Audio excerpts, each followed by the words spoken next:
Movie शुरू होती है और हम देखते हैं प्रोफेसर जोसेफ हाइटर को, जो अपनी मर्सिडी में बैठा होता है और एक पिक्चर को देख रहा होता है। उस पिक्चर में 3 लोग आपस में इस तरह खड़े होते हैं कि एक के पीछे दूसरा और फिर तीसरा उनके पीछे खड़ा होता है। फिर देखते ही देखते वहां पर एक ट्रक आकर रुकता है। ट्रक का ड्राइवर जंगल की तरफ टॉयलेट के लिए जा रहा होता है, जिस पर प्रोफेसर जोसेफ अपनी बंदूक तानकर निशाना बनाता है। इसके बाद हम 2 लड़कियों को देखते हैं, जिनमें एक का नाम जेनी और दूसरी का लिंडसी होता है। वो दोनों अमेरिका से बिलोंग करती हैं, लेकिन आउटिंग के लिए जर्मनी आई होती हैं। उन्होंने पार्टी सेलिब्रेट करने एक क्लब में जाना था और जिस जगह पर उन्होंने जाना था उसकी एग्जैक्ट लोकेशन लिंडसे कॉल पर ले रही थी। वैसे तो वो दोनों ट्रैवलिंग करती रहती थी, लेकिन जर्मनी के बारे में उन्हें कुछ खास अंदाजा नहीं था। वो दोनों एक रेंटेड कार लेती हैं और पार्टी वाली जगह की लोकेशन के लिए रात को चल पड़ती हैं। उन्हें पार्टी की एग्जैक्ट जगह पता नहीं थी। वो दोनों जंगल से गुजरती हुई काफी दूर निकल आती हैं और अपना रास्ता भटक चुकी होती हैं। वो दोनों प्रॉब्लम में फंस जाती हैं तब जब जेनी गाड़ी का यू टर्न लेती है और उनकी गाड़ी का टायर पंचर हो जाता है। वो कार रिपेयरिंग वालों को कॉल करते हैं, लेकिन वो जंगल होता है, इसलिए उनकी मोबाइल पर सिग्नल नहीं आ रही होती और वो किसी ऐसे मेन रोड पर फंस जाती हैं जिसके आसपास कोई आबादी नहीं होती सिवाय जंगल के। फिर वो डिसाइड करती हैं कि हमें कार में ही रहना चाहिए और उस रोड से गुजरने वालों से मदद मांगनी चाहिए। फिर कुछ देर बाद वहाँ से एक कार गुजरती है। वो दोनों उससे मदद मांगती हैं। उस कार में एक बूढ़ा शख्स बैठा होता है। वो उन दोनों को अकेला देखकर अजीबोगरीब इशारे करता है, जिससे कि वो काफी डर जाती हैं और कार को अंदर से लॉक कर देती हैं। फिर वो कार चली जाती है। फिर वो एक घर को ढूंढ रही होती हैं, जहाँ से कॉल करके वो अपनी मदद के लिए किसी को बुला सके। रात भी काफी हो जाती है और वो दोनों जंगल की तरफ चल पड़ती हैं। फिर उन्हें एक घर से लाइट आती हुई नजर आती है। वो उस घर की तरफ चल पड़ती हैं। फिर अचानक वहाँ पर तेज बारिश होना शुरू हो जाती है और वो दोनों उस घर तक पहुँचने तक काफी भीग जाती हैं। फिर वो उस दरवाजे पर नॉक करती हैं और अंदर से प्रोफेसर जोसेफ निकल कर आता है। वो दोनों अपनी प्रॉब्लम के बारे में जोसेफ को बताती हैं और उसे कहती हैं कि वो इमरजेंसी कार रिपेयरिंग वालों को कॉल करे। वो दोनों अकेली होती हैं, इसलिए प्रोफेसर उनको अंदर बुला लेता है। प्रोफेसर के घर में अजीबोगरीब पेंटिंग थी, जिनको वो बड़े गौर से देख रही थी और वो सारी पेंटिंग काफी डिस्टर्बिंग थी। फिर प्रोफेसर उनसे पूछता है कि क्या तुम ट्रैवलर हो, जिस पर वो कहती हैं कि हम न्यूयॉर्क की रहने वाली हैं और जर्मनी यहाँ पर घूमने आई हैं। वो लड़कियाँ फिर से प्रोफेसर को कार सर्विस वाले को फोन करने का बोलती हैं, जिस पर वो कोई तवज्जो नहीं देता और उस बात को इग्नोर कर देता है। फिर एक सवाल करता है कि क्या तुम दोनों आपस में रिलेटिव्स हो। वो कहती हैं नहीं, हम रिलेटिव नहीं हैं, लेकिन फ्रेंड्स हैं। फिर वो वहाँ से उठता है और किचन में पानी लेने जाता है और साथ ही वो एक कॉल भी कर रहा होता है, जिससे जिंसी और लैनी को लगता है कि वो कार सर्विस वालों को फोन कर रहा है। फिर वो उस पानी में ड्रग मिला देता है, जिसको लिंडसे सारा पी जाती है, लेकिन जेनी से वो गिलास नीचे गिर जाता है। ये देखकर प्रोफेसर उनके साथ काफी बुरा बर्ताव करता है और पानी को साफ करने के लिए टॉवल लेने बेसमेंट में जाता है। बेसमेंट में जाकर वो एक इंजेक्शन को भरता है और दूसरी तरफ लिंडसे को बेहोशी वाली कैफियत हो रही थी, क्योंकि ड्रग अपना असर दिखा रहा था, लेकिन जेनी को उसका असर नहीं होता और जेनी फिर प्रोफेसर को कॉल करने को बोलती है, लेकिन वो उसे इनकार कर देता है और वो फौरन वही इंजेक्शन जेनी की गर्दन में लगा देता है, जिससे वो फौरन बेहोश हो जाती है। फिर प्रोफेसर अपना ब्रेकफास्ट ले रहा होता है और जेनी और लिंडसे को होश आता है और वो खुद को प्रोफेसर के लैब में पाती हैं कि वो बेड से बंधी हुई हैं। उन दोनों के अलावा वहाँ पर एक आदमी होता है, उसे भी बांधा होता है और वो वही ट्रक ड्राइवर होता है। फिर प्रोफेसर जोसेफ वहाँ पर आता है और ट्रक ड्राइवर को कहता है कि तुम मैच नहीं होते और तुम्हारा मरने का टाइम आ चुका है, और फिर फौरन एक पॉइजनस इंजेक्शन उसकी वेन्स में इंजेक्ट करता है और वो देखते ही देखते तड़प तड़प कर मर जाता है। फिर उसके बाद वो ड्राइवर की लाश को अपने गार्डन में दफन कर देता है। फिर हम देखते हैं प्रोफेसर अपनी बेहोशी वाली मेडिसिन से एक आदमी को बेहोश कर लाता है, जिसका ताल्लुक जापान से होता है, और उसे जेनी और लिंडसी के साथ पड़ा हुआ एक बेड होता है उस पर लिटा देता है। उन दोनों को होश आता है और वो दोनों चिल्लाने लगती हैं, क्योंकि वो नहीं जानती थी कि कब प्रोफेसर उनके साथ क्या करते। वो उनकी कंफ्यूजन दूर करते हुए सामने आ जाता है और खुद को इंट्रोड्यूस करवाता है कि वो प्रोफेसर जोसेफ है, जो कि एक रिटायर्ड सर्जन है। वो एक मैड डॉक्टर था, जिसका बड़ा अजीबोगरीब प्रोफेशन जानदार चीजों को आपस में जोड़ना था। अभी कुछ ही अर्सा पहले उसने 3 डॉग्स को आपस में ऑपरेशन के जरिए एक दूसरे के पीछे जोड़ दिया था, और वो पागल प्रोफेसर वही ऑपरेशन जेनी, लिंडसे और उस जापानीज आदमी पर भी करने वाला था, क्योंकि उन तीनों के स्किन टिश्यूज आपस में मैच होते थे। फिर वो उन तीनों को ऑपरेशन के बारे में बता रहा होता है। वो कहता है कि सबसे पहले वो उनकी नी की लिगामेंट्स को खतार देगा, जो कि हड्डियों को जोड़ने वाला एक बंधन होता है, उन्हें खत्म कर देगा, जिसकी वजह से वो खड़े नहीं हो सकेंगे।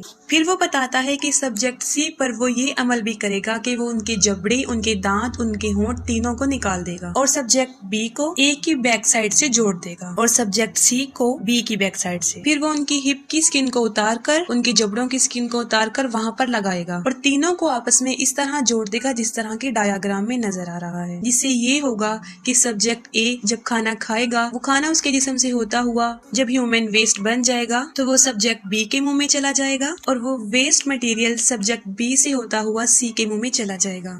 और जाहिर है ये अमल काफी चीप और काफी गंदा था, जो कोई नॉर्मल इंसान तो नहीं कर सकता, क्योंकि वो डॉक्टर पागल होता है और इस तरह के गंदे एक्सपेरिमेंट्स वो कर सकता था। और ह्यूमन बॉडीज पर ये उसका फर्स्ट एक्सपीरियंस होता है। सबसे पहले वो जापानीज आदमी को लेथार्जी इंजेक्शन देता है, जिसकी वजह से वो बेहोश हो जाता है। जैनी जोर जोर से चिल्ला रही होती है। प्रोफेसर उसकी तरफ आता है, उसको भी लेथार्जी इंजेक्शन लगाने लगता है। तभी लिंडसे अपने दांतों की मदद से रस्सियों को खोल देती है और वहाँ से भागने लगती है। उसके हाथों पे नीडल्स लगी हुई थी, जिसकी वजह से उसकी खाल खिंच रही थी और काफी खून बह रहा था। वो एक रूम में चली जाती है और उसका डोर बंद कर देती है, लेकिन डॉक्टर उस रूम की विंडो को तोड़ देता है और अंदर आ जाता है और लिंडसे वहाँ से भी भाग जाती है, लेकिन वो एक पूल में गिर जाती है। प्रोफेसर वहाँ पर भी अपने गन लेकर आ जाता है और पूरे पूल को कवर कर देता है, लेकिन फौरन लाइट चली जाती है और इसका फायदा उठाकर लिंडसे वहाँ से भागने लगती है। वो भागकर प्रोफेसर के लैब में आती है, जैनी को खोलती है, क्योंकि जैनी उस बेहोशी के इंजेक्शन की वजह से बेहोश होती है। वो जैनी को घसीट कर बाहर लेकर आती है, लेकिन फौरन पीछे से प्रोफेसर आ जाता है और वो लिंडसे को भी वही इंजेक्शन लगा देता है, जिससे वो भी बेहोश हो जाती है। फिर वो दोबारा उन दोनों को उठाकर लैब में ले आता है। फिर वो उनका ऑपरेट शुरू कर देता है। सबसे पहले वो सब्जेक्ट्स के लिगामेंट्स को निकालता है, फिर उनके दांतों को, फिर वो मार्कर से उन सबकी बॉडीज पर निशान लगाता है। फिर वो उनकी हिप और उनके चेहरे की खाल को निकाल देता है और अंदर से मांस को भी निकाल देता है और वो काफी लंबा ऑपरेशन करता है। फिर कुछ दिनों बाद दिखाया जाता है प्रोफेसर ड्रिंक कर रहा होता है और उसके सामने उसी का बनाया हुआ ह्यूमन सेंटीपीड जमीन पर पड़ा होता है। उन तीनों के जख्म अभी ठीक से सही नहीं हुए होते और वो जबरदस्ती उन्हें खड़ा करने की कोशिश करता है। वो इस तरीके से जुड़े होते हैं, सबसे आगे वो जापानीज आदमी होता है, बीच में लिंडसे और सबसे आखिर में जैनी जो कि आखिर में थी और वो सेंटीपीड की टेल बन गई थी। वो लोग काफी तकलीफ महसूस कर रहे होते हैं, लेकिन प्रोफेसर उनको खड़ा करके उनकी पिक्चर बना रहा होता है। फिर वो उन तीनों को मिरर में दिखाता है और वो तीनों अपनी ये हालत देखकर मुसलसल रो रहे थे। वो उन्हें पिंजरे में रखता है और जानवरों जैसा सलूक करता है और काफी दिन तक ऐसा चलता रहा। और वो जापानीज को खाना ऐसे ही डालता है जैसे कुत्ते को देते हैं और वो उसके जबड़ों को फिर से तोड़ देता है। फिर हमें दिखाया जाता है कि प्रोफेसर उनके साथ बहुत बुरा सलूक कर रहा होता है और उनको लेकर बाहर खड़ा होता है। जापानीज आदमी को वॉशरूम जाने की जरूरत महसूस होती है और उसका सारा ह्यूमन वेस्ट लिंडसे के मुंह में चला जाता है और मजबूरन लिंडसे को उसे निगलना पड़ा और देखने और सोचने में ये काफी गंदी बात नजर आती है। फिर एक दिन प्रोफेसर उनका चेकअप करता है, जिससे उसे पता चलता है कि जापानीज आदमी तो सही है, लेकिन लिंडसे को कॉन्स्टिपेशन हो गया है, क्योंकि लिंडसे उस आदमी का वेस्ट मटेरियल डाइजेस्ट नहीं कर रही थी। और साथ में जैनी, जिस तक कोई भी रिसोर्सेज ऑफ पावर नहीं पहुंच रही थी,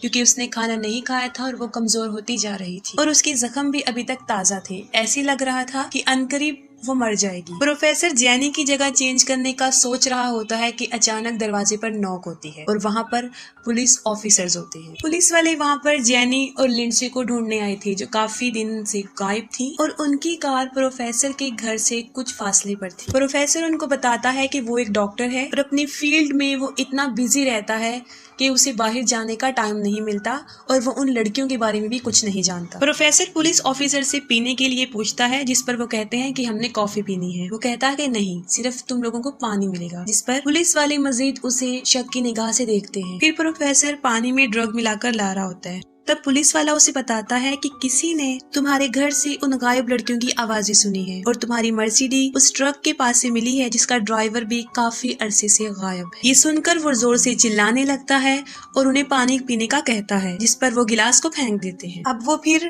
टॉवल का बहाना बनाता है और जाकर वो इंजेक्शन लेने जाता है, जिससे कि वो उनको बेहोश कर सके, लेकिन इस बार वो उन पुलिस वालों के सामने एक्सपोज हो जाता है और अपनी सफाई में वो कहता है कि आप लोग किसी को भी बगैर किसी वजह के परेशान नहीं कर सकते और बगैर किसी वारंट के तुम मेरे ऊपर इल्जाम नहीं लगा सकते, जिस पर वो लोग अपना वारंट लेने चले जाते हैं। फिर प्रोफेसर अपने लैब में आता है और उसे उसका ह्यूमन सेंटीपाइड वहाँ पर दिखाई नहीं देता क्योंकि वो तीनों छुप जाते हैं और एक सर्जिकल नाइफ को उसके पेट में मार देते हैं जिससे वो नीचे गिर जाता है। और जैपनीज आदमी प्रोफेसर के गले पर काटता है और उसका मांस उसके मुंह में आ जाता है। फिर वो तीनों ऊपर जाने की कोशिश करते हैं क्योंकि वो ऑपरेटेड थी, कमजोरी थी, जिसकी वजह से वो ऊपर नहीं जा सकते। उनकी स्टिचिंग वाले एरिया से ब्लीडिंग बहुत ज्यादा हो रही होती है। वो सीढ़ियों पर ऊपर चढ़ ही जाते हैं कि प्रोफेसर उनके पीछे आ जाता है और सीढ़ियों पर उनका गिरा हुआ खून चाटना शुरू हो जाता है। फिर वो जापानीज शीशा तोड़ देता है और वो डॉक्टर वहाँ पर भी पहुँच जाता है। वो जापानीज टूटे हुए कांच से अपना गला काट देता है और मौके पर ही उसकी मौत हो जाती है। इतने में वो पुलिस ऑफिसर्स भी वहाँ पर पहुँच जाते हैं लेकिन उन्हें कोई नजर नहीं आता। फिर वो उसकी लैब में जाते हैं, वहाँ पर भी कोई मौजूद नहीं होता और उनमें से उस पुलिस ऑफिसर को उस मेडिसिन का नशा होना शुरू होता है, वो ड्रग जो उसने उसे पानी में मिलाकर दिया था। और दूसरे ऑफिसर को ढूंढने पर वो तीनों मिल जाते हैं लेकिन उनकी हालत काफी बुरी होती है। फिर वो ऑफिसर पकड़ने प्रोफेसर के पास जाता है जो कि एक पुल पर बैठा होता है और उसका दूसरा पुलिस ऑफिसर भी मारा गया होता है। फिर वो एक पुलिस ऑफिसर की पिस्टल से दूसरी की तरफ गोली मारता है और उसके बदले में दूसरा पुलिस ऑफिसर प्रोफेसर जोसेफ को भी, और दोनों मर जाते हैं। डॉक्टर जोसेफ के बनाए हुए ह्यूमन सेंटीपीड के अलावा वहाँ पर कुछ नहीं बचता। ये एक मैड डॉक्टर का घटिया सा एक्सपेरिमेंट था और मूवी एंड हो जाती। अगर आपको मूवी की एक्सप्लेनेशन पसंद आई हो तो काइंडली अपना फीडबैक कमेंट सेक्शन में जरूर बताइएगा। Thank you so much.